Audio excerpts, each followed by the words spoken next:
আকাশে আল্লাহ বলে নেই। এই কথা এখনো বলে তোদের আল্লাহ তো আসমানে থাকে আর আমাদের আল্লাহ মুর্শিদ আল্লাহ, বলে নাউজুবিল্লাহ। তাদের মধ্যে আর এদের মধ্যে পার্থক্য কি বলেন? আল্লাহ রাব্বুল আলামিন তারপর বলছেন কানাতা তাহতা আবদাইনি মিন ইবাদিনা সালিহাইনি। আল্লাহ রাব্বুল আলামিন বলছেন আমার বান্দাদের মধ্যে দুজনেই ছিল নেক বান্দা, দুজনেই ছিল ভালো বান্দা, দুজনেই ছিল আমার প্রিয় বান্দা। কিন্তু ফাখালাতাহুমা, কোন দোননে খেয়ানত কি? ওই দুই নবীর স্ত্রী তিনাদের সাথে বিশ্বাসঘাতকতা করেছিল। আল মুগরাকিন, ফলে সে নিমজ্জিত হলো, বন্যাতে ডুবে মারা গেল। তাহলে এখান থেকে আমাদের জ্ঞান নেওয়ার দরকার আছে। দেখুন, নবীর ছেলে তবু আল্লাহ রাব্বুল আলামিন বাঁচালেন। কি বলছেন? বাঁচালেন গো। আপনি ভাববেন যে আমি আলেমের ছেলে, বড় আলেমের ছেলে, আমার আমল করার দরকার নেই, আমি বেঁচে যাব, আমি অমুকের হাতে বাইয়াত হয়েছি, সে আমাকে বাঁচিয়ে নেবে। কি বলছেন?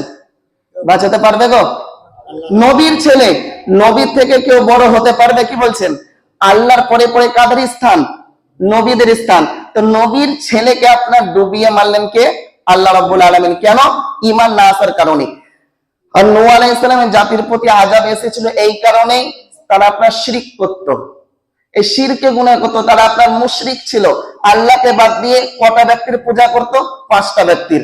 ওয়াদ্দা, সুওয়া, ইয়াগুসা, ইয়াউকা, নাসরা। এই 5 জন ব্যক্তিকে তারা চাইতো, তাদের আপনার আগরবাতি জ্বালাতো, তাদের কাছে চাইতো, কিন্তু আল্লাহকে রব বলে মানতো না। এদের প্রতি আপনার ঈমান ছিল, তার জন্য তাদের উপর আযাব। তো দেখুন, আল্লাহ রাব্বুল আলামিন কোন গোষ্ঠী দেখেন না। আল্লাহ রাব্বুল আলামিন আপনি কার ছেলে এটা দেখবে না, আপনাকে আমাকে পার হতে হবে। আপনি যদি আমল করেন, আপনি আল্লাহর হুকুম মোতাবেক চলেন, নবীজি সাল্লাল্লাহু আলাইহি সাল্লামের তরিকা মোতাবেক চলেন, আপনি পার পাবেন। আর আপনি যদি না আমল না করেন, আপনি যদি আল্লাহকে রব বলে না মানেন, আল্লাহর হুকুম না মানেন, আপনি জাহান্নামে যাবেন, পরিষ্কার। আরো আপনি দলিল নেন, পারা নম্বর 8, পৃষ্ঠা নম্বর 20, ডান দিকের পৃষ্ঠা, সূরার নাম হচ্ছে আরাফ, আয়াত নম্বর 83। আল্লাহ রাব্বুল আলামিন বলেন ফাআনজাইনাহু ওয়া আহলাহু ইল্লা ইমরাআতা। লূত আলাইহিস সালাম একটা নবী ছিল। তো লূত আলাইহিস সালামকে এবং আপনার ওয়া আহলা, এই আহলা শব্দ থেকে মুফাসসিরিনে কেরাম এখানে আপনার তাফসিরে লিখেছেন যে আহলা শব্দের অর্থ হচ্ছে আপনার পরিবার বর্গ, যে আপনার নিজের লোক। কিন্তু এখান থেকে নিজের লোক না, লূত আলাইহিস সালামের জামানায় তিনার জাতিরাও কথা শুনেনি। তো যতজন আপনার মুসলমান হয়েছিল লূত আলাইহিস সালামকে, এবং যতজন মুসলমান হয়েছিল, আল্লাহ রাব্বুল আলামিন হুকুম দিলেন, হে আমার লূত নবী, আপনি কি করবেন?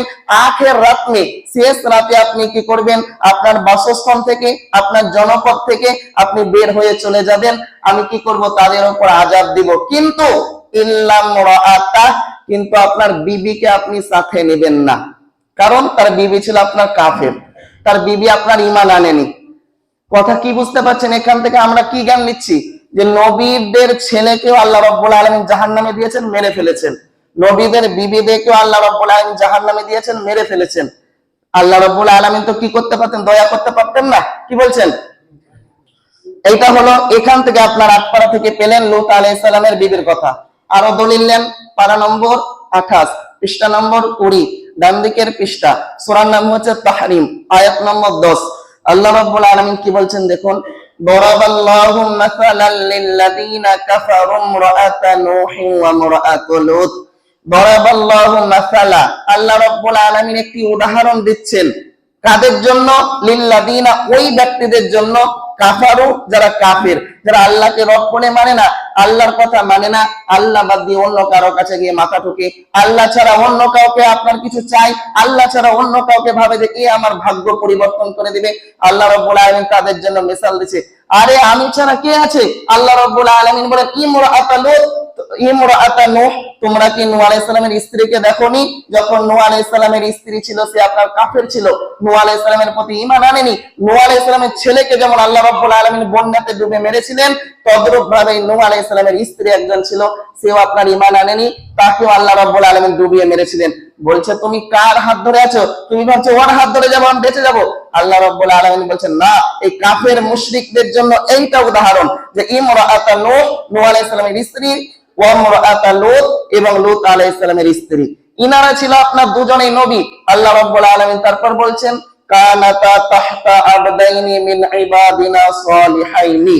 আল্লাহ রাব্বুল আলামিন বলছেন আমার বান্দাদের মধ্যে দুজনেই ছিল নেক বান্দা, দুজনেই ছিল ভালো বান্দা, দুজনেই ছিল আমার প্রিয় বান্দা, কিন্তু ফাখালাতাহুমা, কোন দোননে খিয়ানত কি, ওই দুই নবীর স্ত্রী তিনাদের সাথে বিশ্বাসঘাতকতা করেছিল, তিনাদেরকে নবী বলে মানেনি, আমাকে রব বলে মানেনি, আমাকে বাদ দিয়ে অন্য কারো কাছে গিয়ে সাহায্য চাইতো, আমাকে বাদ দিয়ে অন্য কারো কাছে গিয়ে চাইতো। আল্লাহ রাব্বুল আলামিন বলেন ফালাম ইউগনিয়া, তো না ও দোনো কাম আসাকি, ভাববে যে নবীর স্ত্রী আমি বেঁচে যাব। আল্লাহ রাব্বুল আলামিন বলেন না, কখনো হবে না। লাম শব্দ এসেছে নাফি জাহাদ বা লামদার ফেলে মুস্তাকবিল মারুফ, কখনো এই হবে না যে তারা ভাববে যে না নবীর স্ত্রী বলে আমরা বেঁচে যাব না।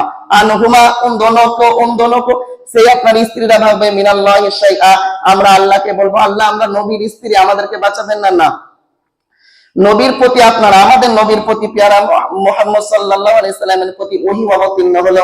নবীজি আপনার ফাতেমা রাদিয়াল্লাহু আনহাকে ডাকলেন, ফাতেমা রাদিয়াল্লাহু আনহাকে ডেকে বলছেন হে ফাতেমা, দুনিয়ার বুকে তুমি বলো কি করলে তুমি নাজাত পাবে আমি বলে দেব, কি করলে তুমি কামিয়াব হবে এই কথা আমি বলে দেব, কিন্তু আজকে তুমি আমল করবা না, আজকে তুমি বেপরদা চলবা, আজকে তুমি আল্লাহর হুকুম মানবা না, ভাববা যে আমি নবীর মেয়ে, কাল কিয়ামতের দিনে কি করবো আল্লাহ রাব্বুল আলামিনকে বলবো আমি আপনার আখেরি নবী মুহাম্মদ সাল্লাল্লাহু আলাইহি সাল্লামের মেয়ে, এই বলে তুমি ভাববা যে আমি কিয়ামতের দিনে জান্নাতে যাব।